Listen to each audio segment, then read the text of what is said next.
Penyidik Jampitsus Kejaksaan Agung mencegah mantan Menteri Pendidikan, Kebudayaan, Riset, dan Teknologi Nadiem Makarim untuk berpergian ke luar negeri. Larangan keluar negeri selama 6 bulan kepada Nadiem demi memperlancar proses penyidikan kasus korupsi pengadaan laptop Chromebook senilai 9,9 triliun rupiah.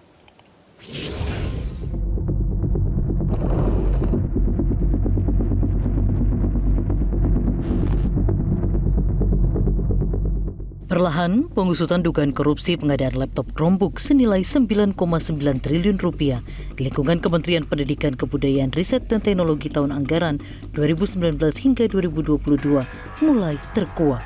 Kejaksaan Agung memutuskan untuk mencegah mantan Mendikbudristek Nadiem Makarim bepergian ke luar negeri.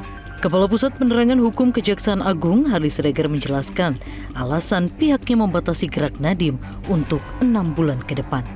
Menurut Harli, pencegahan dilakukan demi memperlancar proses penyidikan kasus dugaan korupsi pengadaan laptop Chromebook senilai 9,9 triliun rupiah yang tengah diusut Kejaksaan Agung. Meski membuka peluang memeriksa Nadiem kembali, penyidik kini fokus memeriksa saksi lain terlebih dahulu.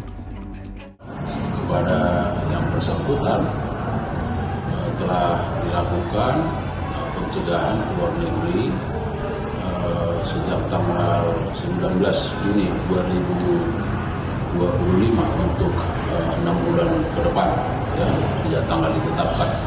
Dan tentu pencegahan keluar negeri ini oleh penyidik mempertimbangkan dalam rangka memperlancar proses penyidikan ini.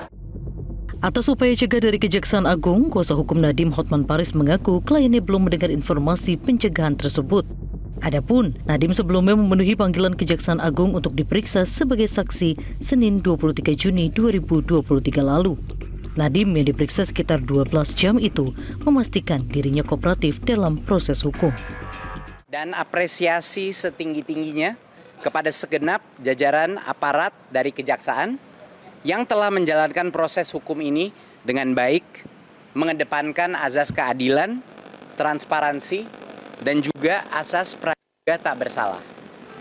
Saya akan terus bersikap kooperatif untuk membantu menjernihkan persoalan ini demi menjaga kepercayaan masyarakat terhadap transformasi pendidikan yang telah kita bangun bersama.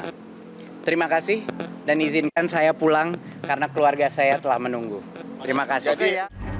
Adapun meski pengusutan dugaan korupsi Chromebook telah naik ke penyidikan sejak 20 Mei lalu, namun hingga kini Kejaksaan Agung belum menetapkan tersangka. Penyidik masih mengumpulkan bukti dan fokus memeriksa sejumlah saksi untuk membuat terang adanya permufakatan jahat dalam proyek pengadaan laptop Chromebook yang menelan anggaran senilai 9,9 triliun rupiah. Tim Liputan Metro TV. Jelajahi cara baru mendapatkan informasi. Download Metro TV Extend sekarang.